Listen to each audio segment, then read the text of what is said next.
The TVWAN News is proudly brought to you by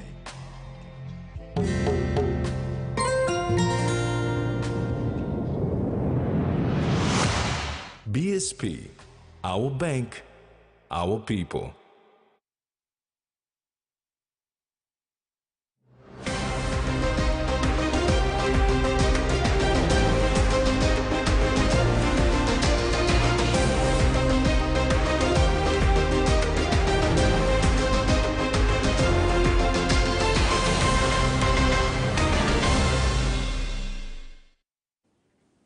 Good evening, this is TVWAN News. I'm Jasmine Irujak. And I'm Rex Litter. Join me for updates from the Pacific Games later in the bulletin. This edition, government hands down 27 billion budget for 2024, OTML tax credit scheme funds queried, and bodybuilders bag 6 medals.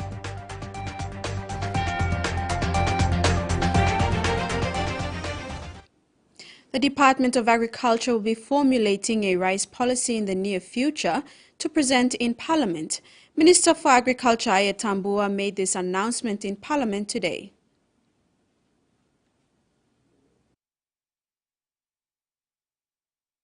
Rice has become the staple food for Papua New Guinea since its introduction many years ago, but never grown domestically. PNG continues to import about 400,000 tons of rice every year, valued at some 600 million kina annually. Minister for Agriculture Ayet Tambua says the government is putting together a rice policy that will address the issue of rice imports to the country. He was responding to questions raised by MP for Kundiava Gembog, Muguba Dilu. Do we have a rice production or consumption policy in the sector for the country, or strategy that we must take a systematic approach to promoting production and production of rice in this country? And that also includes other export commodities, cocoa, oil palm, coffee. I'd like to say that the issue for rice, there's been a lot of debate over the years concerning the issue of rice. Unfortunately, we have never had a policy to really address the issue of rice. But Mr. Speaker, I'd like to stand here and say that on behalf of we have now come up with the policy of rice to address this issue, and this policy will be tabled in Parliament very soon to address the issue of rice. Mr. Tambua clarified that rice policy is aimed firstly at promoting the cultivation of domestic rice to feed the country, secondly by ensuring monetary savings for the government by reducing foreign rice import bill, and thirdly by supporting initiatives in the future to export locally grown rice that will earn foreign exchange for PNG. After many years of experimenting rice farming in PNG, there is now compelling evidence confirming that PNG is able to grow rice commercially to meet its domestic market requirements as well as export rice. One of the important decisions that we made this year, Mr. Speaker, was to put a ban on importation of chicken into this country. When we did that, Mr. Speaker, our local economy, in terms of our poultry association, poultry sector really thrived on it. Mr. Speaker, one of the issues that we are facing in terms of import substitution, import ban, to really protect the economy of this agriculture in terms of importation is we cannot meet the supply. For example, when we try to ban the importation of onions, the supply in the country cannot meet the demand of our local people. So, Mr. Speaker, we are stuck in a situation where we have to really assess each sector, assess each product before we put, ban on certain product or certain agriculture products. Freddie Mo, TVWAN News. The government this afternoon handed down a whopping 27.3 billion kina 2024 budget. Treasurer Ian Linkstaki, when presenting the budget in Parliament, described it as a responsible budget that is 2.8 billion kina larger than the 2023 budget. With the theme Securing Our Future, Treasurer Ian Lingstaki presented another deficit budget of 27.3 billion kina 2024 budget in Parliament today, a total revenue of 23.3 billion kina, that is 3.8 billion kina more than the 2023 budget of 19.5 billion kina. The Treasurer clarified that because revenues are growing much faster than expenditures, the budget deficit reduces by another billion kina down to 3.9 billion kina. He said the government will continue with a disciplined budget repair with the aim to get back to a surplus by 2027 and the option of repaying all debt by 2034. Securing our future with a focus on growth and jobs. Mr. Speaker, inclusive economic growth is key to better lives for our people, and through growth, more revenues and larger budgets. During COVID-19, we protected the budget and we protected the economy. And we are now seeing the benefits of such a policy.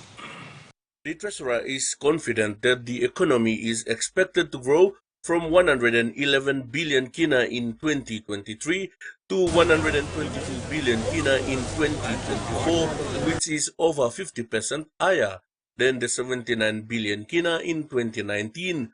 Using the best measure of improving living standards for our people, Mr. Lingstaki says non-resource growth will continue at its high levels of 5.2% in 2022, 4.5% in 2023, and 4.7% in 2024.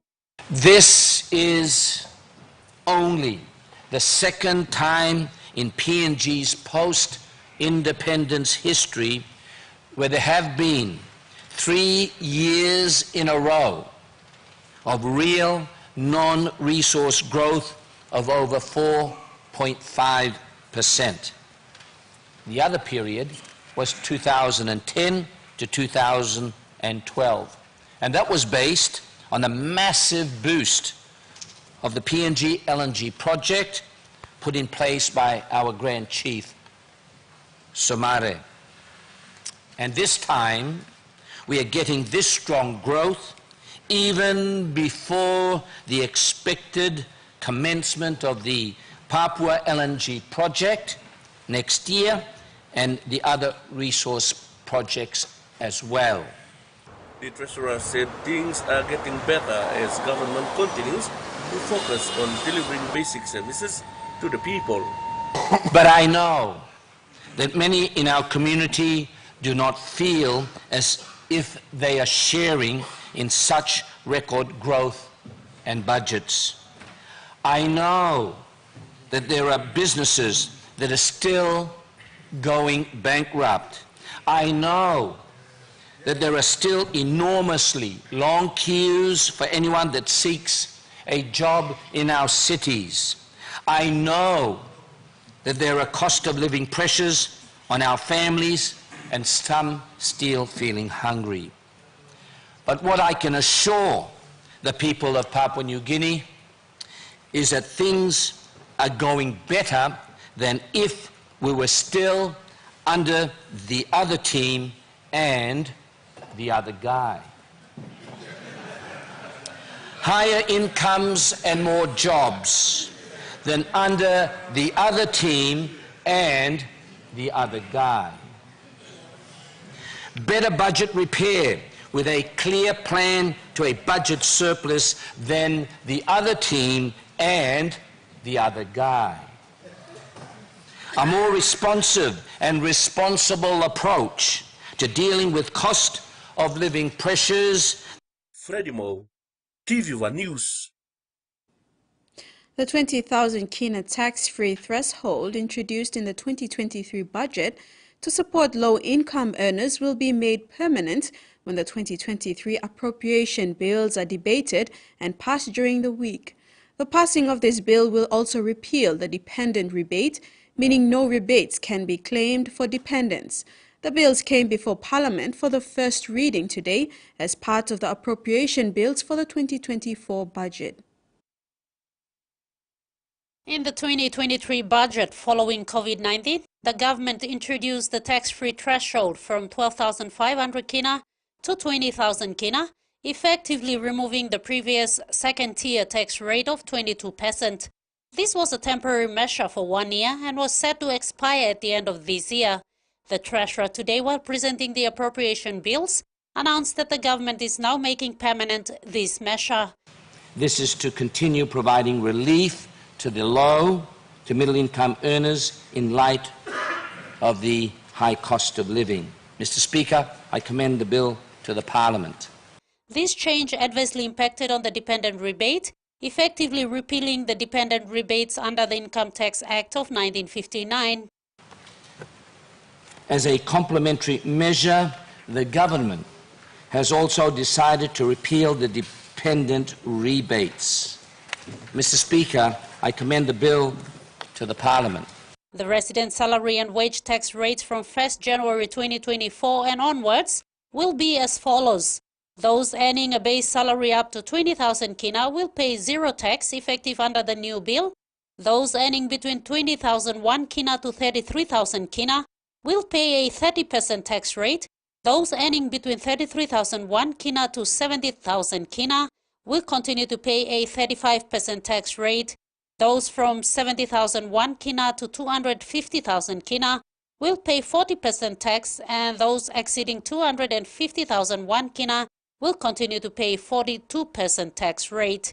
The 20,000 kina tax-free threshold does not apply to non-residents. Non-residents within this salary range will pay 22% income tax. Ruth Rungola, TV1 News. The Supreme Court has adjourned the review into the leave application for convicted lawyer Paul Parker to next week, giving him ample time to prepare his documents. Presided over by Justice David Cannings as single judge, Cannings adjourned the matter, giving sufficient time for the lawyer to prepare his documents after Parker informed the court of an additional document that was presented to him over the weekend to support his leave application. Representing himself in court, Parker said the additional document, which is required to support his leave application, was filed Monday morning. Therefore, he asked the court to adjourn the matter so he can prepare the documents before he makes submissions. Parker appeared before the court on Monday to review his leave application, seeking orders to stay outside the Bomana Correctional Institute on leave of absence. It was refused on October the 18th, 2023 by the Supreme Court. TV1 News continues after the break. Stay with us.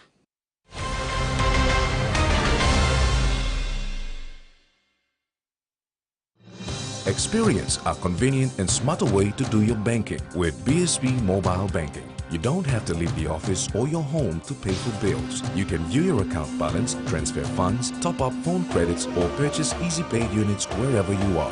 Visit your BSB branch today to register now for BSB Mobile Banking. BSB Mobile Banking, the smarter way to bank. BSB, our bank, our people. Enjoy life when we work together, making happy memories that last forever. Hot and talk, young or old, let's calories, family meal at home. We'll bring out the smiles, cause it's our favorite of mine.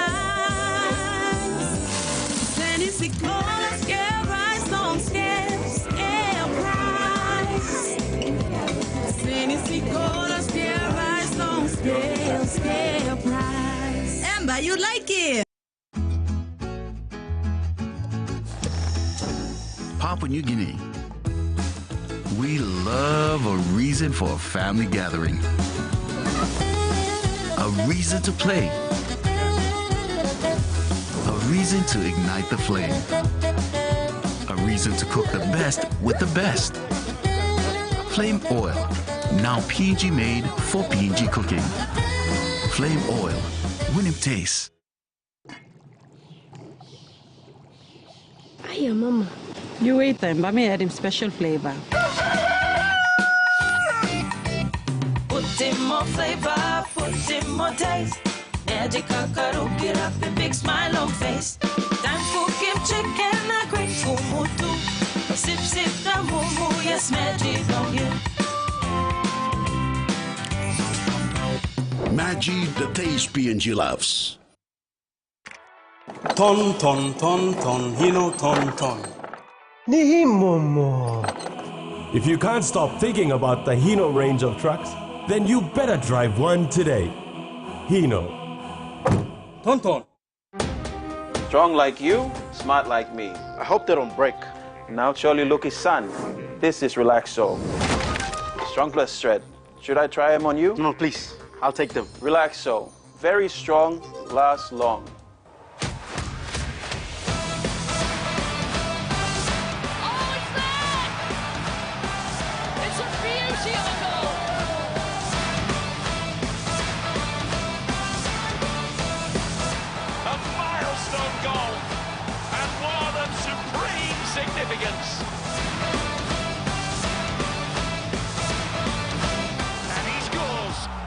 Porto lead with 32 minutes on the clock.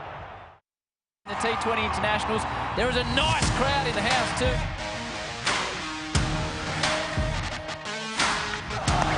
Oh, what a shot that is. That is crisp. That's the shot of the night. Gets inside, flicks it away over the rope. And enough now, it's going to carry it at Pandya. Oh, athleticism at the highest level. Oh! For the first maximum of the night, and it is a big one.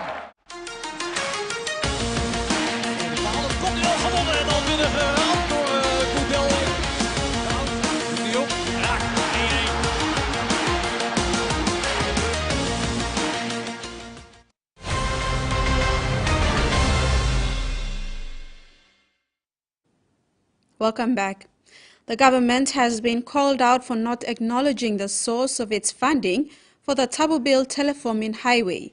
Member for North Fly James Donald is concerned that this highway has been grandstanded widely as a project funded by the government through the Connect PNG program, when in fact it is funded by Octady Mining Limited's tax credit scheme. He is also concerned that this road has been prioritized while other projects approved in Western Province under OTML tax credit scheme have not been implemented despite being approved more than a year ago. According to the member for North Fly, Donald James, 4 major projects in Western Province worth more than 100 million kina and approved by the Department of National Planning under the OTML tax credit scheme in September last year are yet to be funded. These projects include the Alsobib Road, valued at 34 million kina. Donald claims that funds for this road have been released but has been exhausted on the Tabubil Telefomin Road project. This project is contracted to ePoint's construction, which is in between the teleforming road. The teleforming road, before it reaches teleforming, you need to connect also be fair. So in a sense, the teleforming, the also be road, according to the costing and approval given, the total funding is 34 million. Now that 34 million, as per our record, the funds have been released, and as of to date, the funds have been exhausted. So we need to understand where did that fund go, and the road hasn't reached also BIP. It's not that far. The other projects are the Ali Speed to Border Road worth 18 million kina, Atemki to Kavrabib worth 36 million kina, and Daru Town Road rehabilitation at 68 million kina. As the voice of the people of North Fly and Western Province, he says priority in implementing TCS projects should be to the province first. Donald says he has followed up with the concerned stakeholders, including planning and OTML, but has not received any response. He has been told that the OTML TCS fund has no credits, meaning the approved projects in Western Province will be further delayed. I've been constantly since the approval dates, have been checking the Minister for National Planning, have been constantly following up Octady management, back then the previous management, now with the current management, under current CEO, Mr. Kedi Ilimbit, been constantly following up on all this, and as of today, no one respond. I've constantly sent emails. I've constantly been following up. They give me this, oh, it's going to be tendered this time. Oh, it's going to be like this time.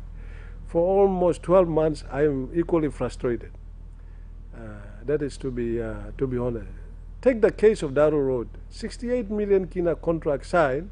Not one single one kina is given to Daru Town rehabilitation. Minister for Works and Highways, Solan Mirisin, when asked to respond, acknowledged the use of OTML TCS funds to build this road. However, he said this project was not built overnight by emptying the Octedi TCS pass. Ruth Rungula, TV1 News. The anniversary celebration of the London Missionary Society's arrival in PNG ended for most villagers in the Hirikoyari and Motukoitabu villages on Sunday, the 26th of November 2023. 150 years of LMS in the country and yet the United Church in Papua New Guinea in respective villages along the Motuan coastline celebrated in flying colors. For West Central Papua Region's West Red Scar Circuit, Paravetas and string band songs were created like many other circuits to tell the historic tale of the LMS arrival to PNG, to spread the word of God and to establish their mission. Cook Islanders were the missionaries that arrived to PNG in the 1870s.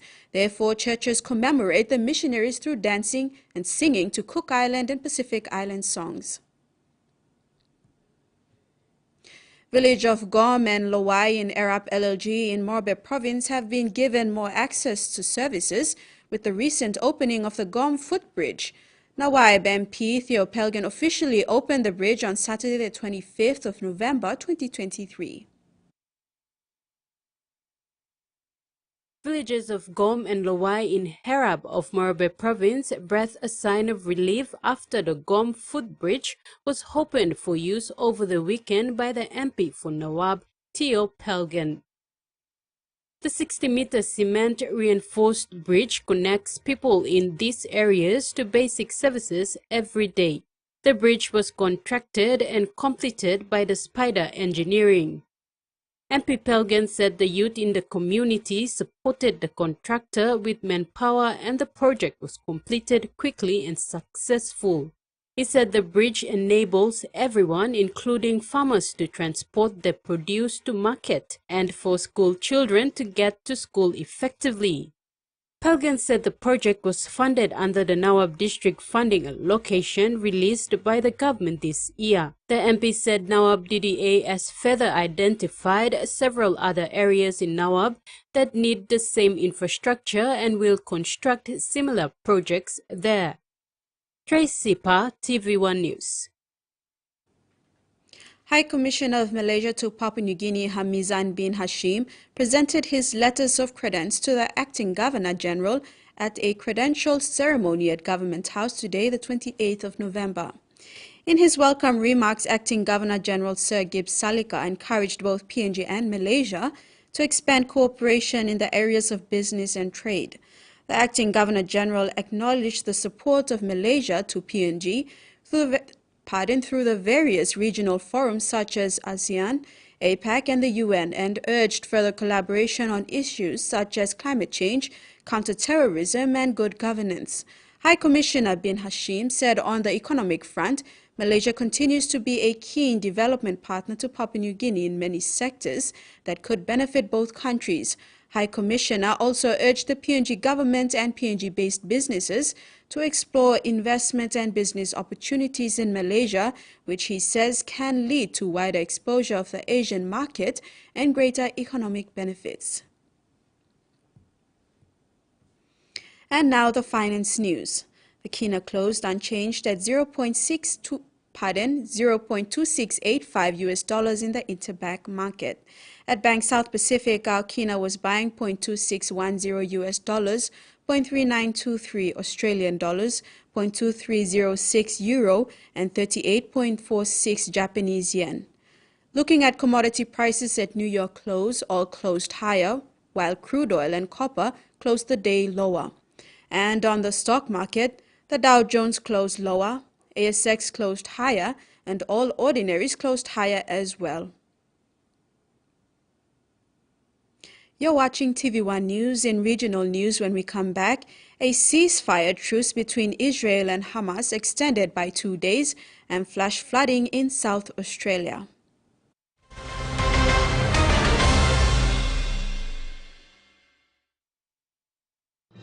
Experience a convenient and smarter way to do your banking with BSB Mobile Banking. You don't have to leave the office or your home to pay for bills. You can view your account balance, transfer funds, top up phone credits, or purchase Easy Pay units wherever you are.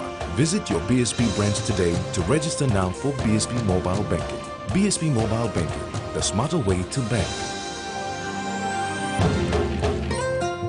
BSB, our bank, our people.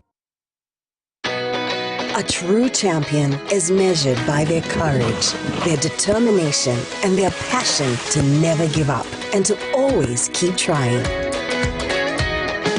With a delicious Milo in milk taste and added nutrients, Milo in milk is a great way to fuel our little champions with nourishing energy every day. Because true champions give it their all. Milo, PNG and Mia. Find PNG made. Quick favorite meal for the day does feel good. Snacks noodles is my choice for a simple meal. It is easy to prepare and fast to cook. And with a touch of flavor and ingredients, quality noodles that can be cooked and enjoyed in many different ways. You see, my whole family loves it. It's made here in PNG and comes in different packed sizes. Snacks noodles, tastier but you like it more. Hey, you want to win one of 4 Costa buses? Simply collect 6 SP Lager red promo caps and enter the draw at a participating store near you. There are heaps of other great prizes to win too, like SP Hunters jerseys and other awesome SP Lager gifts. So enter the draw today for a chance to win. There's a bus to be won in Islands, Southern, Momase, and the New Guinea Islands. SP Lager, Bungi Mumi!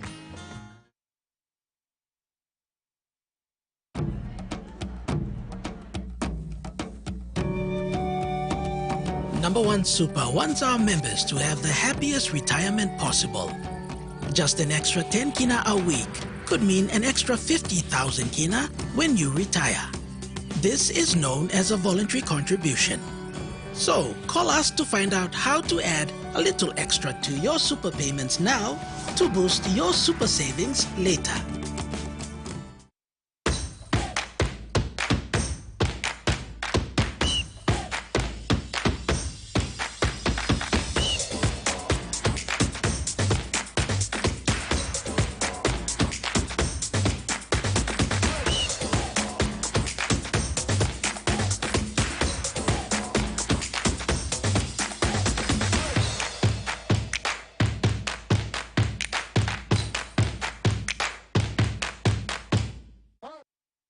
Let's go. Darren and I are traveling around the world to find some new perspectives on some very old problems. I can't believe this place exists. Searching for healthy, sustainable living solutions for the planet. Merge where we live with what we eat. And all who live on it. Woo! From Europe to the Amazon, from superfoods to eco-warriors, welcome to a culture that screams green and responsible. It's time to get down to earth.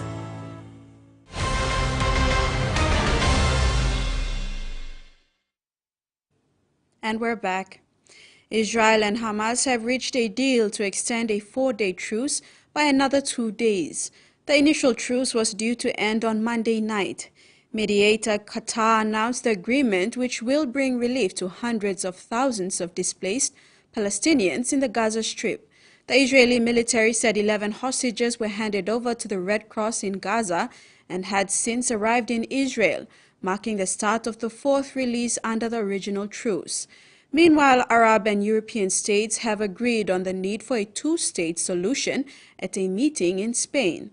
Hamas also said it had agreed to a 2-day extension to the truce with Qatar and Egypt, which have been facilitating indirect negotiations between the two sides. Actress Cynthia Nixon has joined a hunger strike in front of the White House, with the activists calling for a permanent ceasefire in Gaza. Washington DC has seen large protests in recent weeks, both in support of American support for Israel and calling for a ceasefire in Gaza. Today, a group of protesters has launched a hunger strike right here in front of the White House. They want the US President Joe Biden to hear their calls for a permanent ceasefire. You know, we've seen in the last couple of days what happens when there's a ceasefire, how hostages can be returned and political prisoners can be returned and humanitarian aid and water and food can come in. We know that every day that we do not take action is another life that did not need to be lost. And it is clear that our actions here, starving ourselves, we are doing so because the policies of this White House are starving Palestinians. Today, Mr. Biden has welcomed the extension of the truce and the release of more hostages, emphasising the pause has allowed a surge in humanitarian aid to Gaza. But he remains under pressure domestically. Members of his party will be planning to join this protest later in the week. Some of the protesters are saying they'll refuse food for 5 days unless their calls are heard. Emergency services in South Australia have responded to hundreds of calls for help after severe storms causing flash flooding. Severe storms hit South Australia. They started in the early hours of this morning, and much of that rainfall was concentrated in a part of Adelaide's southern suburbs. In one particular creek catchment, the water comes down off the Adelaide Hills into this one valley, and then it flows through some suburbs, and that's where most of the incidents were, most of the damage was caused. Two of the incidents were very serious. One was where a concrete wall from a partially built house has fallen onto a neighbouring property, and witnesses said that injured a mother and baby inside. And the SES says there was another incident where someone was trapped in a car in floodwaters, reminding people again not to drive across flooded roads. But the State Emergency Service says most of the incidents were in that southern area of Adelaide caused by flooding in that particular creek. We saw more than 250 requests for assistance to the SES. That intense downpour, we saw some major impacts, particularly around the Mitcham area between 6 and 7 a.m, with falls around 45 millimetres in that 1 hour period. The floodwaters also caught up an Adelaide favourite, the fiberglass blue whale that sits as part of the city's annual Christmas light display. It was caught in the waters, taken downstream, making an apparent bid for freedom in the ocean. But unfortunately for the whale, it only got about half a kilometre downstream before it got caught in some trees on the riverbank. It's not the first time the whale's broken free and tried to reach the sea. It last did that in 2010. So we can only assume that that whale is going to be put back. There'll be some recovery effort made, and hopefully it'll be back in place in time for this year's Christmas light display. The storms have moved off to the east away from Adelaide's metropolitan area, but there are still warnings in place for residents. Particularly the State Emergency Service wants people to be aware of the risk of falling trees. The ground's quite saturated and there are still some damaging wind gusts expected to continue throughout the afternoon and evening. Another mass killing of trees has occurred in an affluent area overlooking Sydney Harbour. The local council says it's the worst act of environmental vandalism in the area's history. About 300 trees have been illegally chopped down here in the leafy North Shore suburb of Longueville. The trees, which range in species, were on a public reserve adjacent to harbourfront homes, and it's not known who was responsible for their removal. The Lane Cove Council has described it as the worst act of environmental vandalism in the area's history, and that the culprit needs to be prosecuted to the full extent possible.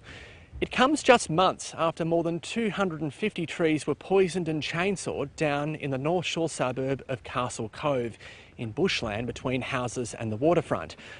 The latest tree massacre has left local conservationists in complete shock. The vegetation is very much right down to the road, and people do bush regeneration. There's a lot of volunteer bush regeneration groups in Lane Cove that work in tandem with the council. So I think it's really, the size of it is astounding, absolutely astounding, the size of the devastation. The Lane Cove Council has said it will take strong legal action. And to help with this, its rangers are documenting and mapping every tree that has been removed. Passengers aboard a cruise ship have expressed their frustration after docking in Hobart today, a destination very different from the one they were expecting. I'm here on Hobart's waterfront where passengers behind me are disembarking the Pacific Adventure cruise ship. Now, it was actually never intended to be in Hobart in the first place. This all began last week when the cruise ship set sail from Sydney and intended to go on a 13-night Kiwi adventure around New Zealand. It was supposed to visit places like Auckland, Wellington and Christchurch. However, before the cruise ship actually reached New Zealand, authorities denied it access from entering New Zealand waters under the country's biohazard rules. They said that because the hull hadn't been properly cleaned, it posed a biohazard risk because of high-risk organisms which could have been inside the hull. Now, they're referring to mussels and oysters, which are actually quite common here in Australia and in Australian waters. The original itinerary has been completely scrapped now, and the ship is now set to visit Hobart, Port Arthur and Eden on New South Wales' south coast instead. P&O Cruises Australia said guests were notified before embarking on their voyage that there could be significant changes to the itinerary, but I don't think guests expected a total change like this one. Here's what they had to say. I'm so angry about it. I just don't even know where to begin. Disappointed we couldn't get to New Zealand. It's our 45th wedding anniversary and we were hoping to meet people over there, but worse things happen in the world. It's not what I paid for. You know, I'm a casual worker. I feel like they're just taking all my money, so I just wanted to go home. The only disappointment I've had is being not going into New Zealand, but otherwise the staff and the food and entertainment's been excellent. Guests have been offered a 50% refund on their ticket as compensation. Bodybuilders bagged 6 more medals for Team PNG at the 17th Pacific Games. That story and more in Sports with Rex when we return.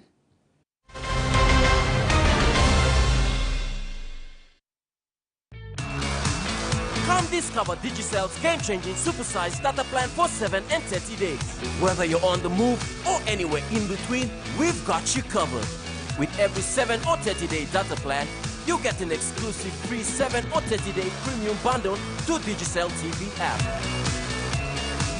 Oh, he's done it again! Stay entertained and informed as long as you stay connected. With this offer, you can surf the internet and enjoy free premium bundle on the Digicel TV app all at the same time. This offer is exclusively available to Digicel prepaid subscribers only. Man, you deserve this shot, right? Join the Digicel family and experience a world of endless possibilities. Dial *675# to subscribe to a 7 or 30-day data plan and enjoy unlimited Digicel TV app streaming now. Visit our website for more. Terms and conditions apply. Change your TV plan to a postpaid plan and save more than 100 kina. Get a 30-day 40-channel plan for only 85 kina and get a free DTV plan to watch rugby league, or Filipino dramas from anywhere you want. Good idea. How awesome is that? What a moment! Dial 1515 to speak to a TV agent and get yourself a postpaid TV plan today. Digicel TV. More channels, more choice, more value. Please, sirs, I don't want any trouble. I need you to listen carefully. There are 1,000 blue boys out there hunting for this. And if they find it, I start shooting, you follow? Making matters worse, there are 1,000 racket boys hunting for it too. And if they find it, they start shooting, you follow? Don't want to be involved in whatever it is you do. You know exactly what it is that we do. The Outfit.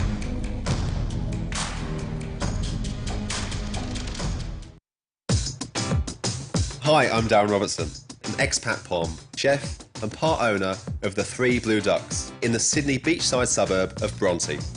A few years ago, I started thinking about making a shift towards more sustainable cooking, but I've become fascinated with cooking over simple fire or hot coals. I just want to see how far I can push that theory and what these simple elements can help me create. So welcome to my charcoal kitchen. Let's light the fires, stoke the coals and get cooking.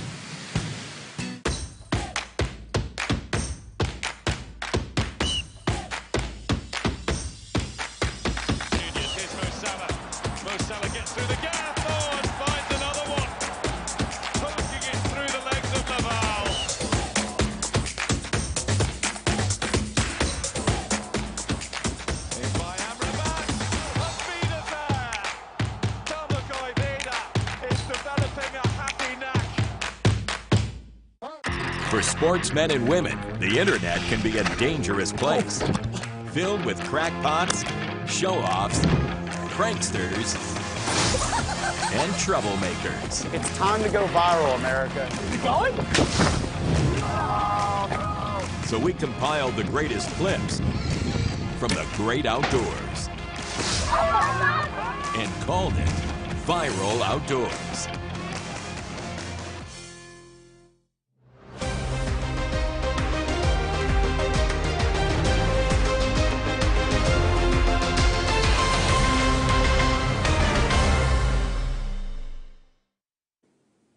Welcome back. PNG's golden girl Dika Toa has again set a new Pacific Games record in the snatch by lifting 123 kg. For the first time also, Dika competed alongside her younger sibling Telma in the 49 kg, while Konio contested the 45 kg class. The three sisters collected 9 medals between them, with 3 gold medals coming from Dika, Thelma 2 silver and a bronze, while Konio won 2 silver and a bronze. The weightlifters were the first group of PNG athletes to return home on Saturday after the first week of the Pacific Games. Speaking on arrival, PNG golden girl Dika Toa was pretty content, not only with the individual efforts, but team performance overall. It was exciting. It's always another competition for me. It's one of the Olympic qualifying events, so I had to give everything I had in attending this competition. And yeah, the results went what I expected. We did attempt the weights that I was supposed to, and we planned for, but unfortunately I missed the jerks on my second and the third lift. Dika's top-notch performance since her debut at the 1999 Pacific Games has also inspired her younger sisters to follow her footsteps, and to be competing on the big stage is quite unique for the family. It's an overwhelming feeling because I have my 2 sisters who were inspired by me, and now that we've competed for so many years, but this was since 2013 or 14 that we all traveled together and competed together. It was a different feeling. I felt great during the competition, despite the weather being so hot. We just went there, did what we're supposed to do, and we came back with the medals. Ahead of the 2024 Paris Olympics, Dika's focus now is getting through the next 3 qualifiers, starting in Dhaka on the 4th of December, the Oceanic Qualifier in February 2024, and the World Cup in Thailand. We have 3 qualifiers, one last one in Qatar, which is on the 4th of December. And then we have another one, which is next year in Feb. That's the Oceania Championships. And then the World Cup in Thailand, which will be the last qualifying event for the Olympic Games. So, looking forward to those.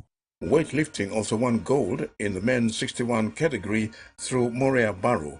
Baru has set a new Pacific Games record in the snatch by lifting 123 kg. Terry Longwood, TV1 Sports. James Vagi did not disappoint in his debut at the 17th Pacific Games in Solomon Islands. He delivered a silver medal for PNG. Vagi returned to PNG on Sunday, November 26, and into the waiting arms of his family and passionate fans. James had his first hands on his hands on the golf club over a decade ago. To win a silver medal for PNG in the Pacific Games is a huge honor. With this achievement under his belt, Vagi is anticipating more opportunities in representing PNG at the international events. Golf sports club. This year, actually, kami Amata, kami represent Amata ng Pacific Games. Start play golf 2011. Probably now, mas 13 years. Pride. We must representing golf, representing country representing family to me as well. PNG bodybuilding delivered 3 gold, 2 silver and 1 bronze medal on Monday in a much-anticipated boost for Team PNG in the 2023 Solomon Islands Pacific Games. Boxing, hockey and athletics started their disciplines on a high note and could add more medals for PNG in the coming days. Veteran bodybuilder Rexton Viufa was announced gold medal winner in the men's 75 kg division, and Douglas Weasi won the 100 kg division. Stephen Bomal contributed a 3rd gold medal in bodybuilding for PNG. Isofins and Dominic Johannes gave all they had in the 65 kg and 80 kg divisions respectively, but fell short to their oppositions to settle for silver. Elvis Guerrero gave his best only to settle for bronze medal in the 90 kg division. 6 medals to Team PNG was delivered by the bodybuilders. Athletics did great in track events with Leroy Kamau and Pies Whistle having a promising start in the 100 meters heat. De Lugoye bagged bronze medal in the 10,000 meters event, finishing behind Fiji and Guam. PNG hockey did not waste their time from the get-go. Their first hit-out saw men's team holding off Vanuatu 6-1. They went on to beat host Solomon Islands 2-1. The PNG women's team drew 2-2 in the tight contest with Vanuatu, but suffered defeat to Solomon Islands. Yvonne Boyama displayed pure skills in taekwondo, defeating her Solomon Islands opponent in the 47 kg division to open the taekwondo competition. And in football, PNG national women's football team was all-class, defeating Samoa 5-1 to book their spot in the gold medal playoff. They will be up to defend their title as the last Pacific Games gold medalists. The New Zealand Rugby League now confirms that Michael Maguire will be stepping down from his role as head coach of the New Zealand Kiwis. The move comes amid speculation Maguire is in the running to fill in the vacant Blues coach position for 2024. During his 6 years in the Kiwis role, Maguire won 12 of his 18 test matches, including a record 32-0 victory over Australia earlier this month in the Pacific Championships final. In a statement released on Friday, Queensland Rugby League Chief Executive Greg Peters paid tribute to Maguire. Peters said Maguire's dedication to the role and players has seen him achieve incredible things over the last 6 years. International Rugby League has facilitated a reopening of discussions between Samoan and English officials about the Pacific nation touring England in 2024 to build on their rivalry from last year's Rugby League World Cup. Rugby League Samoa officials agreed to re-engage with their English counterparts about a series in England at the end of next season, following a meeting with International Rugby League Chair Troy Grant on Monday. The ARL board last Thursday discussed Samoa's decision to decline an invitation to travel to England next year and strongly encouraged the World Cup finalists to reconsider a proposal for the series. Mr. Grant met with Toa Samoa team manager Hanan Laban in Brisbane, with the new Rugby League Samoa executive president Bonifacio Vasa also involved in the meeting remotely. Mr. Vasa gave a commitment to re-engage with the Rugby League about Samoa touring England in 2024. The ARL chairman, who has also spoken with Samoa coach Ben Gardner, praised the leadership.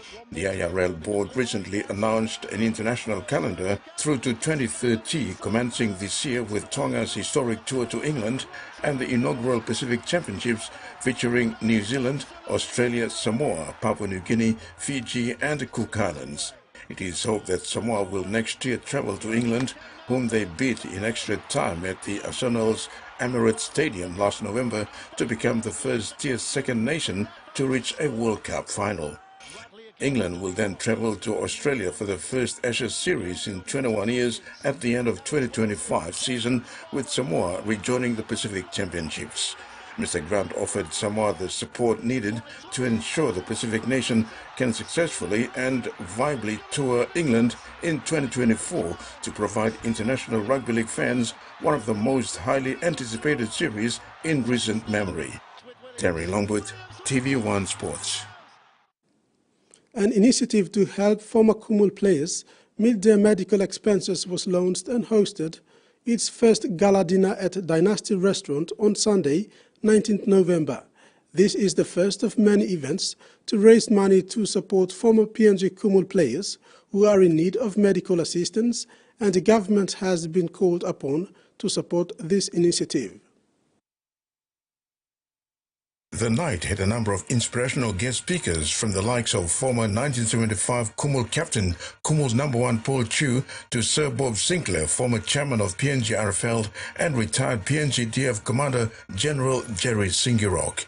Chief Executive Officer of the foundation, Peter Babby, said the foundation was formed because from 1975 to 2022, former Kumul players contributed a lot to the game when playing for their country. Majority of these former Kumul players were uneducated or without proper education, and after retiring from active rugby league were forced on the street living in poverty. A lot of retired Kumul players have passed on too young due to serious health problems. The foundation will raise money to support these players and future retired Kumul players when they are faced with medical conditions and need help.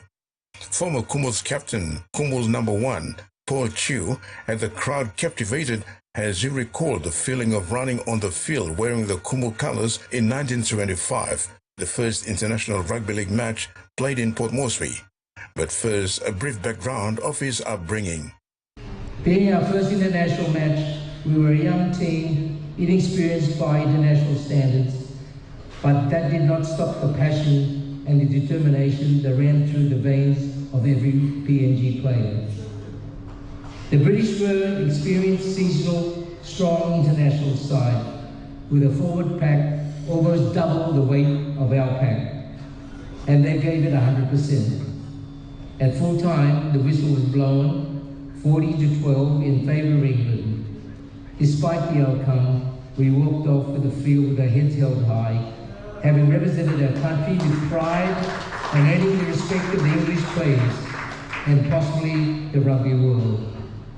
Now, the pride in which he felt running on the field for the Kumul's first ever international match against England is that wearing the colours of the nation is something that cannot be explained in words, but only felt in heart. This match marked a significant milestone for our young and talented players, setting the stage for Papua New Guinea's remarkable journey in the world of rugby league.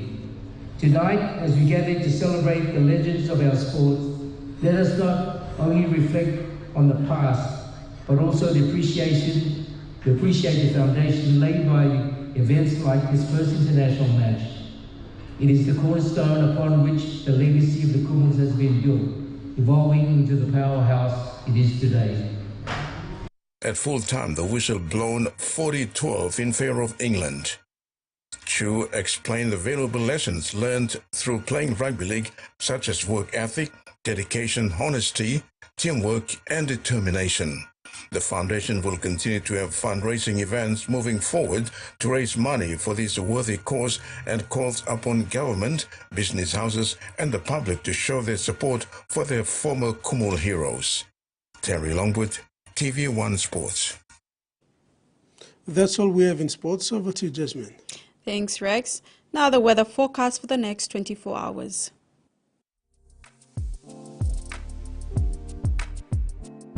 Southern, scattered showers and isolated thunderstorms. Partly cloudy with possible overnight drizzles. Alotau and Popondetta cloudy tonight with overnight drizzles. Momase, scattered showers and isolated thunderstorms. Wewak, Vanimo and Medang cloudy tonight with morning drizzles. New Guinea Islands, isolated showers and thunderstorms becoming scattered over Arab. All centers partly cloudy with few showers. Kokopo, Rabaul and Kimbe partly cloudy. Highlands, scattered showers and isolated thunderstorms with drizzles, then isolated morning fog. All centers rains, shows and possible thunderstorms tonight with morning fog patches. Ocean forecast, Coral Sea, slight to moderate with east to southeast winds of 10 to 20 knots. Bismarck Sea, smooth with northwest winds of 5 to 10 knots. Coastal waters, waters of Samara Island to Cape Vogel to eastern and western Milne Bay Islands, seas 1 to 2.0 meters. Waters north of Cape Vogel to Huon Gulf to Finschhafen, seas 0.5 to 1.3 meters. And that ends TV1 News. Pleasant viewing. Bye for now.